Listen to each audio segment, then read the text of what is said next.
I never knew nothing about human trafficking. I never knew that I was being exploited. I didn't wake up and be like, oh, this is what's happening to me. It's something that I thought was normal. 80,000 reported missing people on any given day in the United States. At the same time, there are over 10,000 unidentified bodies. There is no national law requiring agencies to share this information, leaving many families in the dark about their loved one's fate. Today, family and volunteers, they reported cadaver dogs detected a few locations where human remains might have been buried. You could have a body that was on one side of a county line, and the next county could have had that individual reported as missing. And no one may have talked to each other. And we just haven't forgotten, and we're not going to stop until we know what happened. Hello, everyone, and thank you for joining us on the Gone Missing Pod. My name is Nicole Mercado, and I am with my lovely co-host, Alyssa Gutierrez. Hello, my lovely co-host. Hi. How are you?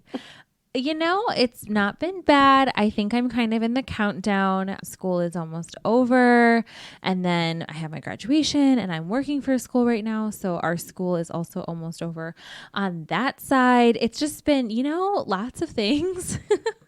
Well, good. I mean, graduation time is always celebration. You work hard. You deserve it all. It's normal to feel tired when you work as hard as you do, girl. Thanks. But yeah, it's been super busy, super crazy, but I'm grateful for everything, obviously. So, just behind the curtain, it's been really hard for Alyssa and I to meet just because of literally I've been working doubles every day or doing homework. I have finals, there's graduation.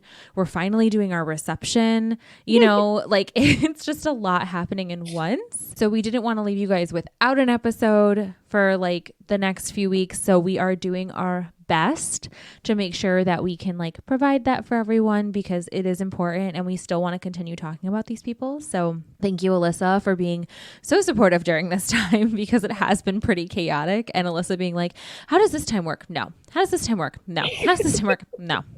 Alyssa and I are very different where she can kind of do it on a whim. And I'm no, I literally have my weeks planned out. So I can't adjust. It's not even me being inflexible. I just can't adjust. You know what's so funny? That's true. We're so different, but the way we work it out, I love to live my life with such freedom. I hate to commit to things. I know you do. Nicole demands commitment from me, and I'm just look. We work it out, guys. We're here. Exactly. We're doing the best that we can. How has your week been? Pretty good. I went out dancing. That's and so that fun. energy is just carrying me through the days. To be honest, I don't even know where it's coming from, but I'm just gonna ride this energy wave. Ride it. So, it. Stay tuned, everyone, for the future episode that inevitably will come where I'll be I am so tired. No, I get it. But we are going to get into it, guys, because we are on a super tight timeline for the next week or two. And, I want to make sure we get to talk, leave ourselves time to really, really talk about each of the individuals we're going to cover. So 21-year-old Larissa Lonehill went missing in the afternoon of October 2nd. When Lisa Lonehill, who was Larissa's mother, saw her daughter last, she had a quote unquote horrible feeling about never seeing her daughter again, which is It's creepy. It's creepy, right? To just have that feeling. And now it does say that technically she went missing on October 3rd of 2016, but the last time her mother saw her was on the 2nd. And I kind of lean more to that just because it seems like she went out and then when she went missing, it seems to be kind of middle of the night situation. So I would kind of ease to the side of October 2nd because that's when her mom, her sister, multiple family members were with her and saw her. Yeah, sounds good. At the time when they were talking, they were on the back porch of a Rapid City townhouse discussing Larissa's argument with her sister, Carol. 2 weeks prior to this, Carol had told Larissa to leave the house when Larissa would sometimes stay there when she came to Rapid City from her home in Manderson, which was on the Pine Ridge Indian Reservation. Larissa had texted her cousin saying she was going to go out with 2 friends, 2 of these guys from the Pine Ridge Indian Reservation to Rapid City, South Dakota. One of the men said he dropped her off at a party and she's never been heard from again, which is why I kind of lean towards that October 2nd date. Right, because it sounds like she was in communication with her family. So, she had no intentions of not coming home. She was letting them know, hey, this is where I am. So, yeah, I would find that more reliable. Yeah. So Lisa had told Larissa, listen, you upset your sister. You can't do that anymore. Because she would stay there and her sister had her, had a home and had her family there. So Larissa, had left. According to Carol, her sister, she stated that Larissa had been using drugs and she asked her to leave after one of their siblings had said he saw Larissa smoking meth in the bathroom. So this is like a big accusation from jump. Mm-hmm. There's a lot of things happening. Her sister is really upset. Her mom is upset. Larissa is upset. And that's a really difficult position to be in as a mom because you don't want to think the worst of your child, but also and on the flip side, Carol has to protect the younger siblings and the kids in her home as well. True. And I think similarly, where's that line where you don't want to assume the worst, but also because you care for this family member, sometimes you feel like you have to say the worst because if no one tells them, exactly, how do they know it's a problem? So their mom does believe that Larissa was doing drugs, and Carol said last time she had spoken to Larissa, she did tell her that she needed to get substance abuse treatment. So from there, we don't really know if Larissa thought about it, took it into consideration, but Carol was pretty, adamant about her needing to get some help for this situation. So Larissa is the 6th of 8 children. She attended school on the reservation but did not graduate high school, and at the time she was not working because she had lost her ID card and her family wasn't really sure where she was getting money, which is also why there was this thought that maybe she was involved in drugs because she had some money, it seems, but they weren't really sure where that cash flow was coming from. She also had a 2-year-old daughter who lived with the father's family, but Larissa said that she was a devoted mother who regularly visited her daughter, even if she had to hitchhike or walk to get there. So I think you and I talk about this a lot and see this a lot. Unfortunately, an addiction is a disease. They're sick. But she clearly loves her child. She wanted to see her. She wanted to spend time with her. She wanted just to be around her and would do anything within her means to do so. Exactly. That says a lot about her character that she wouldn't come up with excuses to not go to visit. Okay, if I have to walk to get there, then at least I'll get there. Exactly. Some other people, it's like, well, I can't get a ride there or I don't have the time.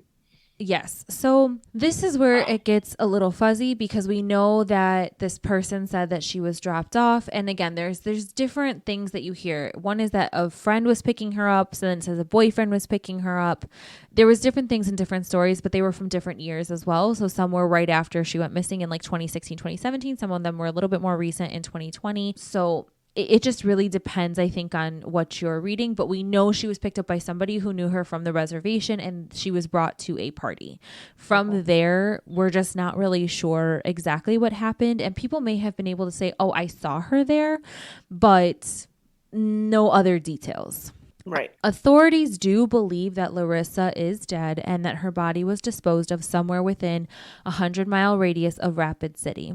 They do not say why they believe this, but from what I've read there, it seemed like there was some tips that were sent in anonymously or called in. They had some type of information or evidence, but they have not identified any suspects or released much information about the case. They haven't even stated it's a homicide case, but they do say that they believe that she is no longer with us. So they have a body, but they didn't run forensics on it. No, they don't have a body. They think they believe it's been disposed of.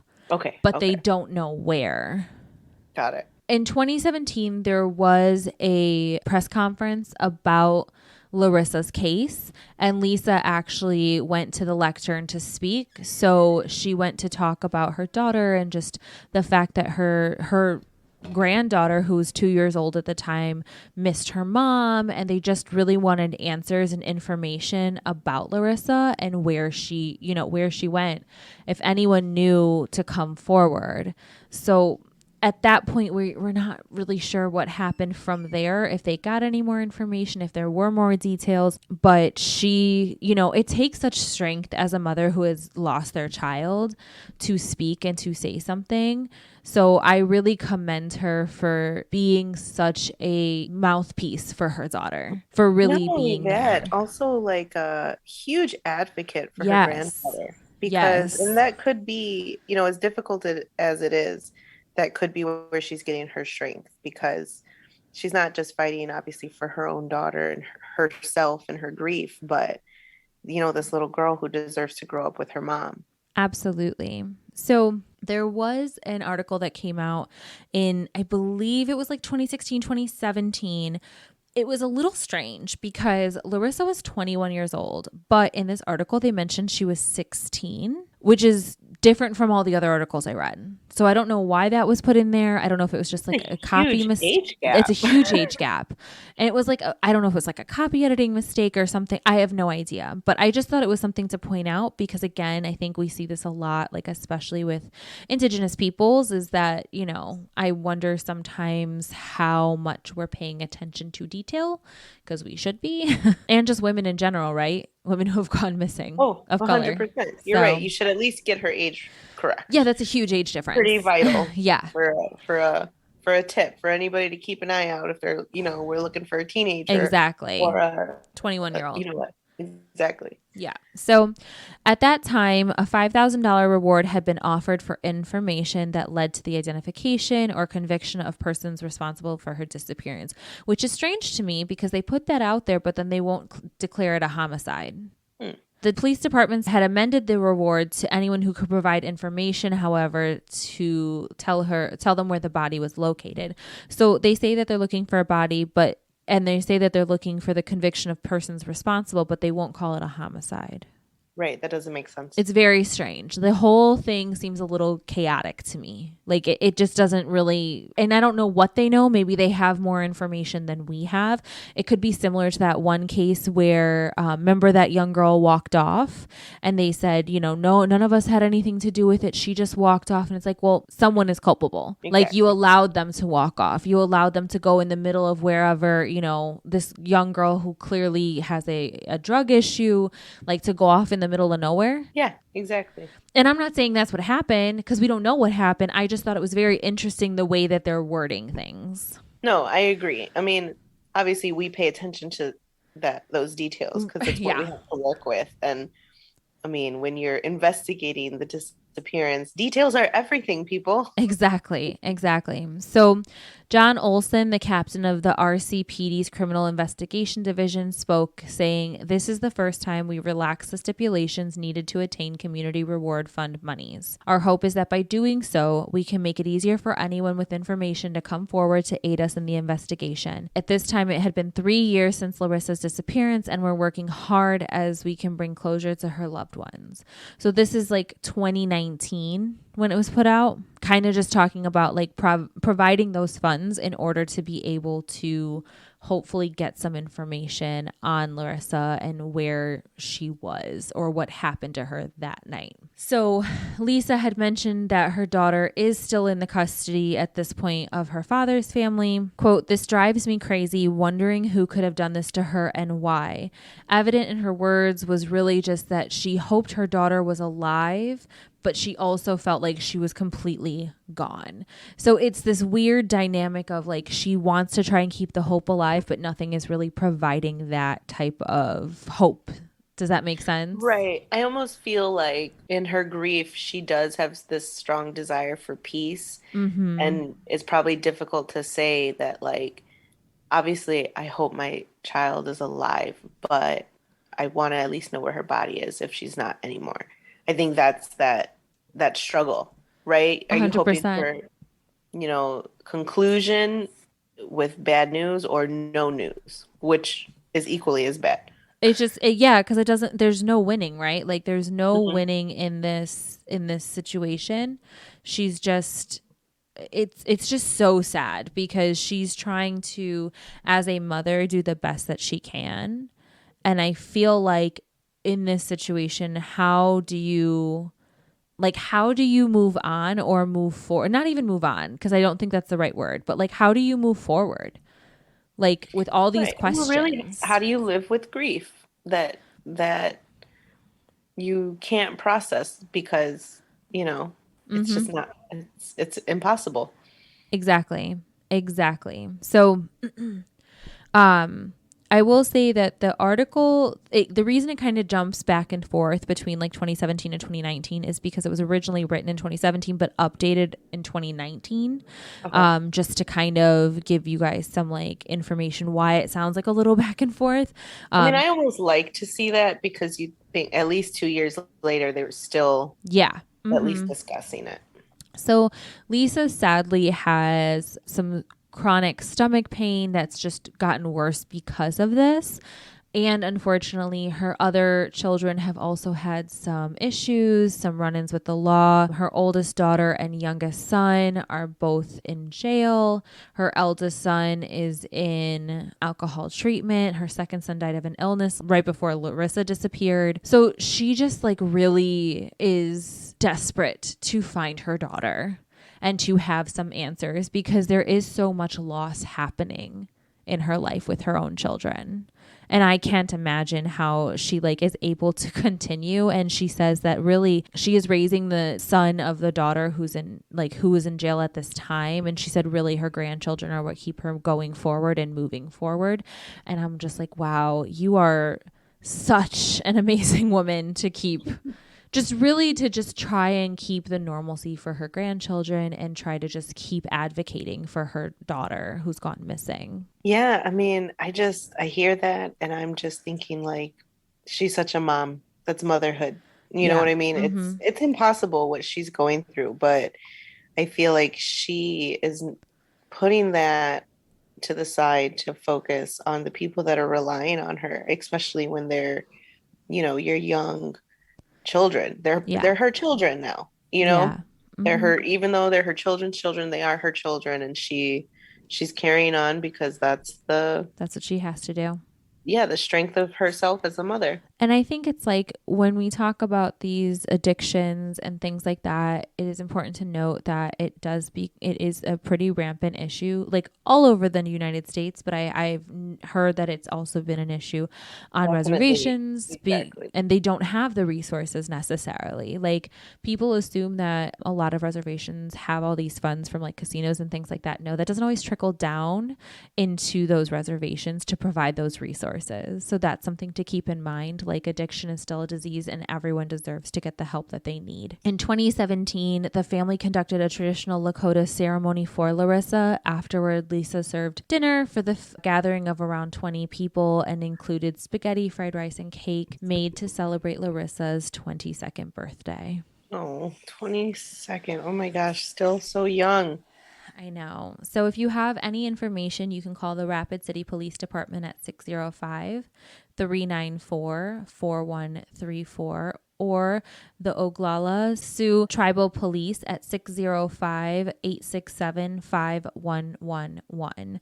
Larissa was 21 years old and Native American. She was between 5'3" and 5'4" and 120 to 130 pounds. She had brown hair and brown eyes and was a member of the Dakota Indian tribe. Her nickname is Rissa, and she may use the first name Lisa. She also had the following tattoos: a paw print on her hand, the word mom, Lisa, and Luda elsewhere on her body. And I will also make sure that the pictures of those tattoos are available. I want to thank both the Charlie Project as well as the Rapid City Journal for the information that I found today so we could talk more about Larissa. Well, thank you, Nicole. I really appreciate you bringing up her case today. I'm so grateful that you walked through this case with me. I know it was a little bit confusing at times just because we went back and forth, but so glad that we were able to talk a little bit about Larissa and, just hopefully find some answers for her family. Thank you guys for for joining us this week. We're so appreciative that you are here with us each and every week. And thank you, Alyssa, for just being the best co-host a girl could ask for. Yeah. Thank you, Nicole, for always showering me with compliments. You're wonderful. Thank you to the Mercado Airwaves Network for hosting us each and every week, as well as our wonderful editor and producer, Mike Mercado. If you want to reach out to us, you can go on Instagram or Twitter at The Gone Missing Pod or Facebook at The Gone Missing Podcast. You can also become a patron and follow us on patreon.com/Mercado Airwaves Network and look for The Gone Missing Podcast. We are going to have some changes to episodes in the next few weeks. We'll talk about it a little bit more, but we are going to go down to one episode a week. I have a PhD to prepare for. Alyssa's got some stuff going on with work, and it's just, in order for us to keep sanity and for us to still provide this, we wanted to, bring it back just a little bit, but still be able to provide that for you. But we will let you know when that happens and when that turn is about to come. So thank you guys. So grateful, and we will check in with you all next week on Missing Monday.